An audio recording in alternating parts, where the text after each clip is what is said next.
안녕하세요. 퀀트키 리서치 어거스트 K입니다. 오늘은 미국 신정부 출범 계기, 아시아 주요국 동향 및 시사점, 코트라 대한무역진흥공사에서 발간한 자료를 가지고 좀 얘기를 해보도록 할게요. 트럼프 취임을 앞두고 굉장히 좀 자료들이 많이 쏟아지고 있습니다. 이게 미국 신정부 출범, 결국 신정부가 이제 트럼프 행정부죠. 트럼프 2.0 시대를 앞두고 베트남, 말레이시아, 인도네시아, 태국, 인도, 일본 등 아시아 주요 6개 국가의 움직임이 굉장히 분주하다.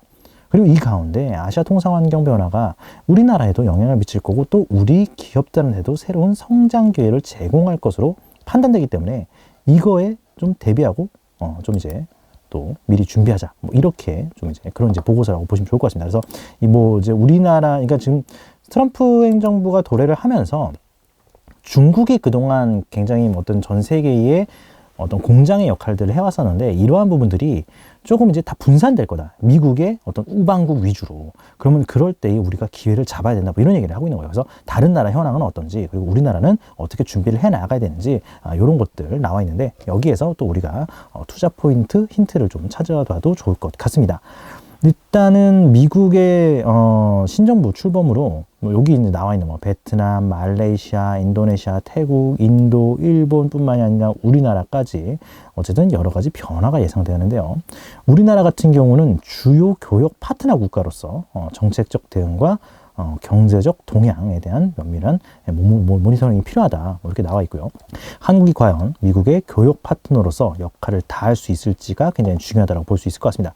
이 해당 리포트에서 이런 미국의 교역 파트너로서 역할을 하는 이런 국가들에 대한 분석을 제시를 했는데요.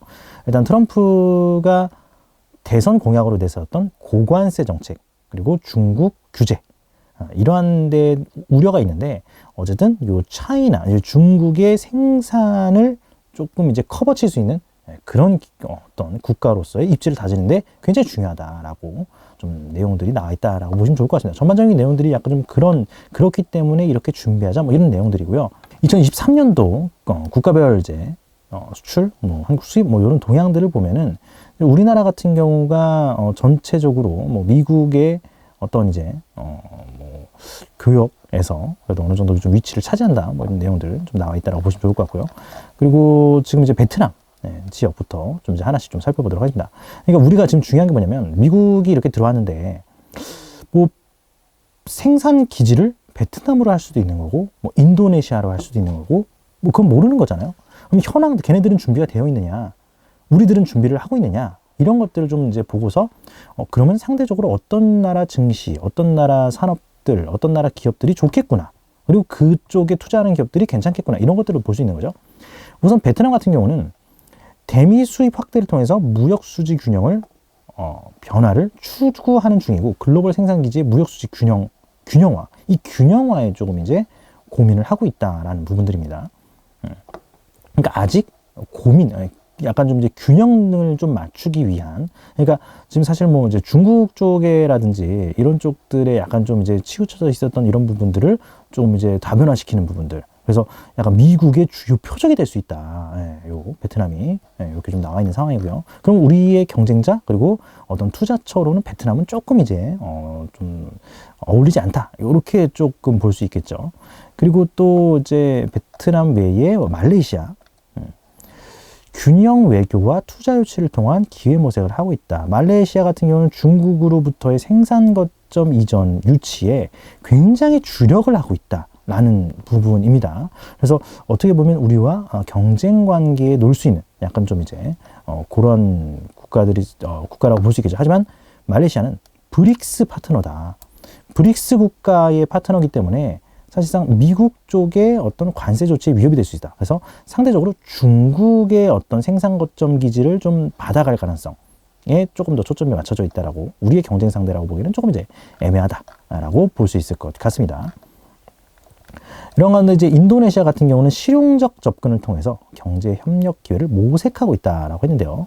일단 인도네시아 중앙은행 총재가 트럼프의 미국 우선 정책이 미 달러 환율을 강성화할 거라, 그러니까 달러 강세를 트럼프가 가져올 수 있다라고 예상을 하고 있다. 그리고 그거에 따라서 좀 이제 대응을 하고 있는데 인도네시아 역시도 브릭스의 공식 회원국으로 2025년도 1월에 가입을 했어요. 그렇기 때문에 우리의 경쟁 상대라든지 또 이제 뭐 관세 정책에서 상대적으로 뒤처질 수 있다라는 부분이죠. 그러면 앞서서 베트남, 말레이시아, 인도네시아는 그렇게 크게 우리의 경계 대상은 아니겠구나라고 볼 수 있을 것 같습니다. 그리고 태국 같은 경우가 이제 2014년 11월 에이펙 정상회의에서 또 LA를 방문해서 뭐 주미 태국 지사를 뭐 총영상 소집하고 어쨌든 외국인 투자 유치에 굉장히 적극적으로 나서고 있고요. 디지털 허브 육성, 외국인 투자 유치를 가속하면서 약간 우리나라의 약간 좀 그러한 부분들 좀 위협하는 그런 모습들을 보일 수 있겠다. 태국.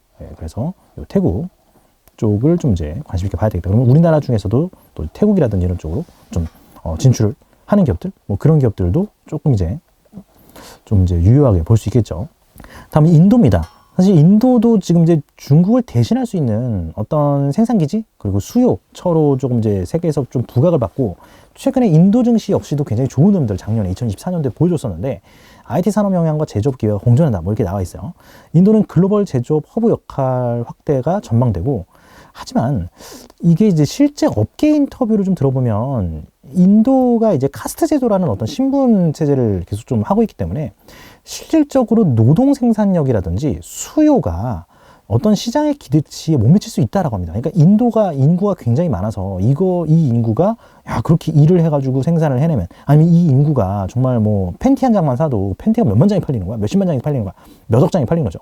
그런 것처럼 뭔가 그런 수요가 굉장히 클 거라 생각하는데 생각보다 카스트 제도 때문에 실질적으로 노동 가능 인구 그리고 소비 가능 인구가 굉장히 적을 수 있다. 약간 이런 얘기들이 실제 업계에서 좀 이제 약간 좀 인도 쪽에 수출입을 좀 이제 하는 그런 이제 업체들의 좀 이제 뭐 담당자들이랑 얘기를 좀 해보면 들려오는 얘기들이에요. 하지만 어쨌든 굉장히 인도는 굉장히 좀 이 수출 비용 미국 쪽에 뭐 지난 재임 기간에도 일반 특혜 관세 뭐 철회하면서 뭐 이제 수출 비용 뭐 증가하고 뭐 어쨌든 뭐 굉장히 좀 많은 수출을 좀 품고 있는 그런 국가 중에 하나입니다. 대신에 트럼프가 어쨌든 인도가 가장 큰 관세 부과 대상국이라고 했어요. 그래서 과연 인도의 스탠스가 바뀔 수 있느냐? 인도가 약간 좀 이런 이제 트럼프의 이런 관세 부과를 좀 피하기 위해서 친미 정책을 펼치는지 이 부분을 좀 우리나라 기업들 또 우리나라 중시에 투자하시는 분들은 잘 좀 볼 필요가 있을 것 같습니다. 만약에 그렇게 되면은 조금 이제 인도 쪽으로의 어떤 뭐 기회가 있는 기업들이 생겨날 수 있는 반면에 또 반대로 우리나라 제조업에는 그렇게 썩 좋은 영향은 펼쳐지지 않을 수 있어요. 또 일본 가장 어쨌든 우리 미국과 가까운 그런 기업인과 동시에 또 우리나라의 어떤 뭐 자동차 산업이라든지 반도체 산업 이런 것들과 조금 겹치는 부분들이 많은 국가입니다. 자동차 산업 영향 우려와 전략적 외교를 강화하려는 그런 정책들을 펼치고 있다라고 얘기를 하고 있고요. 어쨌든 외교적 해법을 통해서 이런 통상 영역의 영향을 최소화할지 않을까.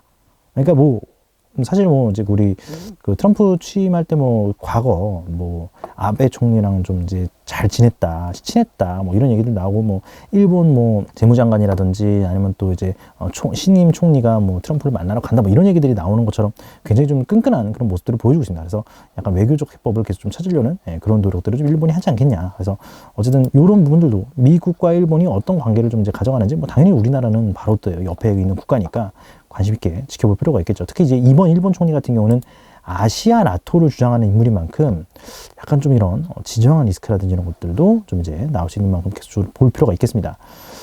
이후에 뭐 이제 뭐 여러 가지 쭉 나와 있긴 한데 여기 이제 주요 뭐 종합적으로 분석해서 약간 좀 요약해 놓은 이런 부분들이 있어요. 공급망 재편에 따른 새로운 수요 창출될 수 있다. 이게 기회 요인이다. 그리고 산업 고도화에 따른 협력도 기대된다. 그래서 우리나라 미국에 있는 테크업 기체들이랑 협력을 잘하는 기업들, 좋은 흐름들 나올 수 있고 또 공급망 재편에 따라서 미국의 공장 지은 기업들, 이런 기업들 잘 볼 필요가 있겠습니다. 마찬가지로 현지 뭐 시장 진출 여건 개선 그리고 위험 요인으로 보호무역주의 강화. 이것도 마찬가지로 이러한 부분들이 되면은 우리나라 역시 조금 이제 미국의 공장 건설이라든지 이런 기업들 좀 이제 유효할 수 있고요. 또 이거 외에 뭐 중국 기업과의 경쟁 심화, 경영 환경 불확실성 이런 것들이 좀 위험 요인으로 있는데 이거에 따라서 좀 이제 우리나라 좀 잘 대응할 필요가 있겠습니다. 그래서 우리나라 기업들의 대응 방안으로 저기 얘기한 게들이 있는데 미국 미국의 신정부 출범에 대비해서 우리 기업들이 단기적으로 체계적인 리스크 관리 그리고 현지화 전략 강화가 필요하겠다. 그러니까 같은 업종이라면 또 같은 제조업이라면 그런 기업들 중에서 현지화가 되어 있는 기업들에 주목해 볼 필요가 있겠다라고 보시면 좋을 것 같습니다. 그리고 중장기적으로는 산업별 차별화된 진출 전략 수립해서 지역 가치사슬의 진입 확대가 요구된다. 근데 여기 이제 가치사슬이라는 게 결국 미국 밸류체인을 의미하는 거죠. 그래서 여기도 마찬가지로 같은 업종이라면 같은 산업이라면 미국에 있는 기업들 아니면 미국 정부와 사업을 같이 하는 기업들 그런 기업들에 주목할 필요가 있겠다라고 뭐 얘기가 나오고 있다라고 보시면 좋을 것 같습니다. 뭐 그래서 뭐 엔비디아, 스페이스X 뭐 이런 기업들이 좀 이제 거론되고 있는 뭐 나머지는 참고 자료로 나와 있는데 아무튼 트럼프 시대에 벌써부터 준비하는 그런 자료들이 굉장히 쏟아져 나오고 있습니다. 이렇듯 다가오는 트럼프 시대에 어쨌든 뭐 저희 또 K찬스 역시도 지난 12월부터 좀 이제 이런 트럼프 2.0 시대 트럼프 카드와 같은 기업들에 집중해 보자라고 하면서 이렇게 발견해서 또 이제 좋은 성과를 이루고 있는데요. 아직 덜 오는 기업들 그리고 추가적으로 이 트럼프 시대에도 계속적으로 강세를 이어갈 수 있는 그런 기업들 남아 있으니까 많은 관심 부탁드리도록 하겠습니다. 오늘 영상 도움되셨다면 구독, 좋아요, 알림 설정 부탁드립니다. 앞으로 더 좋은 영상으로 찾아뵙겠습니다. 고맙습니다.